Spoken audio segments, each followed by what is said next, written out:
여러분 안녕하세요. 기자왕 김기자 채널 김태현입니다. 오늘은 중고차 시장 얘기를 해볼까 합니다. 여러분 혹시 뜨플, 생플을 아시나요? 만약 모르신다면 이 영상을 꼭 시청해주세요. 최근 온라인상에서는 중고차 시장에 대기업이 진출하는 것을 두고 논란이 있었습니다. 이 얘기를 하기 전에 일단 이걸 한번 짚어보죠. 지금 중고차 시장의 현재 상황을요. 규모부터 한번 보겠습니다. 2019년 중고차 거래는 224만 대로 새차 판매량의 1.3배에 달했는데요. 중고차 한 대 평균 매매 가격이 1000만 원이라고 본다면 시장 규모는 약 22조 원인 셈인데요. 22조 원이라고만 쳐도 이건 2019년 한국 GM, 쉐브롤레, 르노 삼성차, 쌍용차 이 3사의 매출액 합계가 16조 원인데요. 이것보다 5조 원이 더 많은 시장인 거죠. 시장 규모는 엄청 큰데 이 대기업이 들어오지 못하던 시장이다 보니까 업체가 약 5천여 개에 달할 정도로 난립하고 영세 사업자가 많은 구조입니다. 그래서일까요? 점점 고인물들이 고이다 못해서 썩어버린 그런 일들이 너무나 많이 발생했죠. 여러분들이 더 잘 아실 것 같아요. 사고 이력을 속이거나 허위 매물로 장사를 하고 손님에게 협박을 하는 일들이 다반사로 일어났습니다. 중고차 시장에 대한 사람들의 불만도 극에 달했는데요. 여러분들이 생각하는 중고차 업자들의 인식이 어떤지 한번 떠올려 보시면 너무나 쉬울 것 같습니다. 이런 상황이 극으로 치닫다 보니까 2020년 놀라운 판결이 나오기도 했습니다. 중고차 판매 사기단을 범죄 집단에 해당한다고 대법원이 판결한 건데요. 다수가 특정 범행을 수행한다는 공동의 목적 아래 구성원들끼리 역할을 분담하고 범행을 반복적으로 실행했다면 범죄를 목적으로 한 집단으로 볼 수 있다는 취지였습니다. 2013년 형법 제114조 범죄단체와 범죄 집단이라는 구성 요건이 추가된 이후 최초로 유죄 취지로 판결한 사건이 바로 중고차 사기단이었습니다. 중고차 사기단이 범죄 집단이라는 하나의 어떤 법을 규정했다라고 볼 수도 있겠네요. 이게 최초다 보니까요. 조금 더 구체적으로 이들의 행각을 한번 살펴보겠습니다. 이 전 씨라는 사람이 우두머리였는데요. 이 22명의 이 중고차 판매 사기단은 인천 시내에 외부 사무실을 차려서 중고차 판매 조직을 운영해 왔는데요. 이들이 인터넷에 허위 매물이나 미끼 매물을 올린 다음에 피해자들을 일단 유인합니다. 그래서 중고차 매매단지로 피해자들을 데리고 가서 비싼 중고차를 사게 해서 중간에서 차입금을 챙기는 방식을 썼습니다. 전형적인 허위 매물 방식이라고 볼 수 있겠는데요. 이런 중고차 사기단은 보통 관할 지방자치단체에 등록하지 않고 일명 외부 사무실로 불리는 매매상사를 차린 뒤에 대표 아래 팀장, 현장 딜러, 텔레마케터 등을 두고 조직적으로 범행을 저지르는데요. 인터넷 사이트 시세보다 저렴한 차량 가격을 올리면 이를 보고 연락을 하는 차량 구매자를 텔레마케터가 유인을 합니다. 2인 1조인 딜러들은 차량 구매자를 직접 만나서 저렴한 가격으로 일단 계약을 하게 합니다. 이걸 계약방이라고 부르는데요. 일단 계약을 어떻게든 성사를 시키는 겁니다. 그 다음에 관세 등 추가금을 내야 한다고 속여서 기존에 선택한 차량을 포기하게 만드는 일명 뜯고 플레이, 뜯어먹는다는 거겠죠? 자세한 어원은 모르겠습니다. 생플레이라고 부른다고 합니다. 전씨 일당들은 인천에서 이런 행각을 벌이다가 수사기관에 덜미가 잡힌 건데요. 검찰은 이들이 조직적으로 역할을 분담해 범행을 저지른 것으로 보고 형법 제114조가 규정하고 있는 범죄단체, 예비적으로는 범죄 집단으로 기소를 했습니다. 범죄단체로 처벌해 주시는데 혹시 범죄단체가 아니더라도 이들은 범죄 집단입니다 라고 기소를 한 거죠. 물론 앞서 말했듯 이게 적용된 게 2020년에 중고차 사기단이 처음이라고 말씀드린 것처럼 느슨한 조직이라고 해서 아무한테나 적용되는 건 아닙니다. 그러니까 1심, 2심에서는 이게 인정된 적이 없다 보니까 범죄단체가 아니다라고 했는데 전 씨에게는 징역 1년 4개월을, 나머지 조직원들에게는 징역형의 집행유예 등을 선고했습니다. 그러니까 전 씨 우두머리만 1년 4개월 살게 된 거죠. 그런데 대법원에서는 파기환송, 그러니까 잘못 판결했으니까 다시 봐라는 결정이 나옵니다. 이들이 범죄 집단이 맞다는 거죠. 최초의 판결이라서 이게 2020년 주요 판결 중에 하나로도 선정되기도 하는데요. 허위 매물이라는 사기 범죄를 하기로 목적을 갖고 모여서 서로 역할을 나누고 너는 텔레마케터에, 나는 딜러 할게, 너는 팀장에 이렇게 나누고 이걸 반복적으로 매일 했겠죠.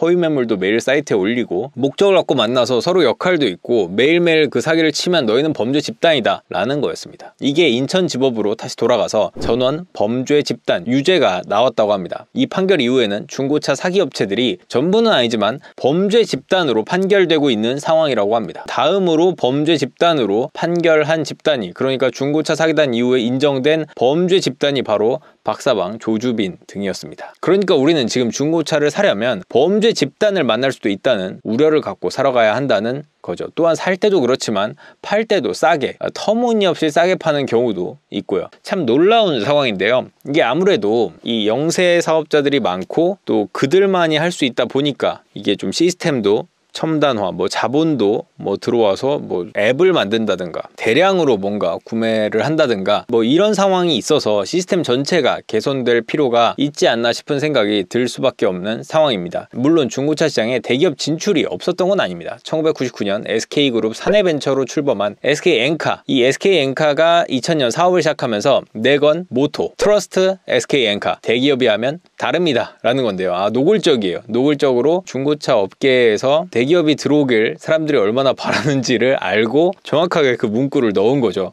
대기업이 하면 다르다.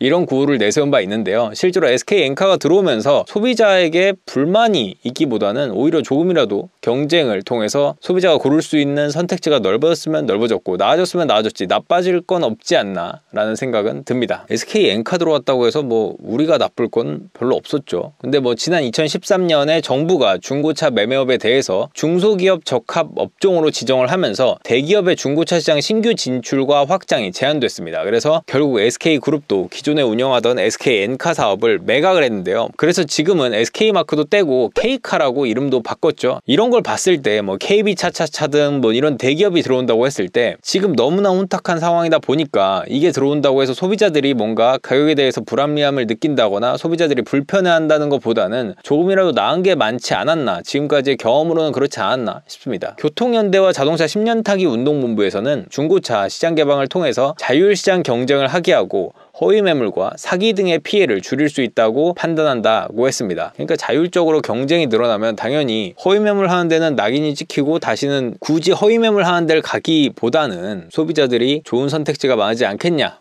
이런 의견인데요. 어디까지나 핵심은 중고차 시장 개방을 통해서 좀 더 나은 중고차 시장에 올바른 거래가 이루어졌으면 한다는 게 교통연대의 바람이라고 합니다. 개인적으로는 시장 전체를 일률적으로 규제하는 것에는 부작용도 많다고 생각합니다. 물론 좋은 목적으로 시작을 했겠지만 그 부작용도 상당한 경우가 많은데요. 마트 휴무일 규제, 사실은 그거 규제한다고 해서 시장에 안 가던 사람들이 가기보다는 쿠팡, 지마켓 등에서 그냥 온라인으로 주문을 하는 경우가 많고, 제가 생각했을 때는 심지어 그거 만든 국회의원도 그 법 때문에 시장 가기보다는 선거 칠 때나 가지 않을까 싶긴 한데 잘 모르겠습니다. 하여간 시장보다는 코스트코를 좋아할 것 같은 우리 국회의원들이 그런 법안을 만들었지만 불편함을 느끼는 건 소비자인 경우가 많죠. 그것도 그렇고 단통법을 해서 누가 혜택을 보나요? 소비자가 혜택을 보라고 만들었다고는 하는데 소비자는 그 혜택을 못 본 것 같습니다. 그 맛을 전혀 보지 못했어요. 그러니까 중고차 업계도 그래서 그런 생각이 드는 것 같아요. 어떤 시장이 정말 혼탁해졌을 때 그 시장을 깨끗하게 만드는 방법은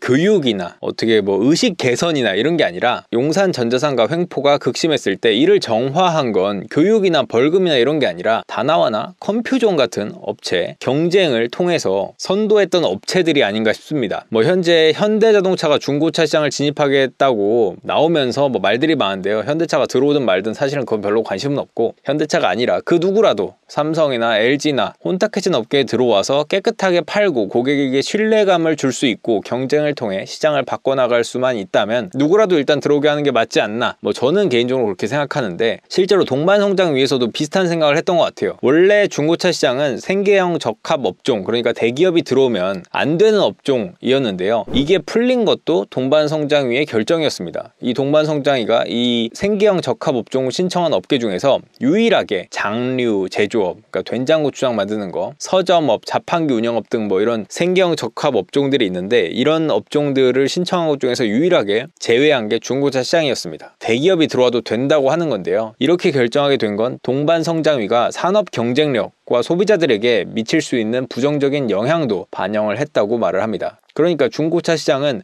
소비자 피해 민원이 매우 많은 분야이기도 하고 침수 차량 등을 정상으로 속여 판매하는 등 성능이나 상태가 점검 내용과 다른 경우가 가장 많았다. 그리고 허위 매물을 올린 뒤 강매하거나 심지어 감금, 협박하는 사례까지 나온다는 건데요. 이런 게 사실 다 위에서 한 얘기죠. 즉 현재 너무나 혼탁한 중고차 업계니만큼 대기업 진출이라는 극약 처방이 일정 부분 필요하다는 것처럼 들렸습니다. 만약 여러분들도 자동차 10년 타기 시민연합 등 교통연대 반대의 의견, 즉 중고차 시장이 혼탁한 것은 기존 매매업계만 중고차 매매업을 할 수 있는 폐쇄적인 시장 구조 때문이며, 중고차 시장을 완전히 개방하여 소비자 선택권과 권리가 보호받는 공정한 경쟁을 통한 시장 정화가 시급한 상황이다 라는 의견에 찬성을 하신다면 하단 링크 클릭해서 서명에 동참해 주시길 바랍니다. 오늘은 여기까지 하겠습니다. 끝!